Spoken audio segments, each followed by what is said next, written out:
ایک حدیث میرا دل کرتا ہے آپ کو یاد ہو جائے، مستدرک للحاکم میں حدیث ہے۔ حضرت انس بن مالک رضی اللہ تعالیٰ عنہ فرماتے ہیں ایک بھائی حضور کی بارگاہ میں بیٹھا رہتا تھا، نکما نہیں تھا، شارحین حدیث کہتے ہیں کہ کسی مجبوری سے وہ کام نہیں کر پاتا تھا، یا کرتا تھا تو کام آگے نہیں چل پاتا تھا، ذہنی صلاحیت ہی شاید زیادہ نہیں تھی۔ یہ حدیث مشکات میں بھی موجود ہے، مستدرک للحاکم میں بھی موجود ہے۔ حضرت انس بن مالک رضی اللہ تعالیٰ عنہ فرماتے ہیں وہ حضور کی بارگاہ ناز میں بیٹھا رہتا تھا، اس کے بھائی نے آ کے شکایت کی، یا رسول اللہ صلی اللہ تعالیٰ علیہ وسلم، یہ کوئی کام ہی نہیں کرتا، کوئی محنت نہیں کرتا، کوئی جدوجہد نہیں کرتا، آگے نہیں بڑھتا، مجھے اس کی ضروریات کی کفالت کرنی پڑتی ہے، مجھے جدوجہد کرنی پڑتی ہے، مجھے اس کے معاملات کا خیال رکھنا پڑتا ہے، آپ اسے سمجھائیں۔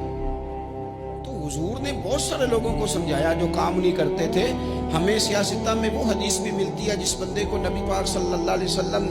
کہا تھا کہ تیرے پاس جو بھی گھر میں ہے لا، تو وہ پیالہ اور کمبل لائے تھے، حضور نے بیچ کے کہا تھا جا کلاڑا خرید کے لا اور لکڑیاں کاٹ کے تو بیچ کے اپنا اور اپنے گھر والوں کا پیٹ پال۔ یہ ساری باتیں اپنی جگہ پر یہاں نبی پاک نے ایک روحانی مسئلے کا حل بھی بتایا۔ اللہ کے محبوب علیہ السلام سے عرض کی حضور یہ یہیں بیٹھا رہتا ہے اور سارے ہی کام مجھے کرنے پڑتے ہیں۔ تو حضور نے نظر مبارک اٹھا کے بھائی کی جانب دیکھا جو بھائی کا شکوہ کر رہا تھا، تو قریب محبوب فرمانے لگے ہو سکتا ہے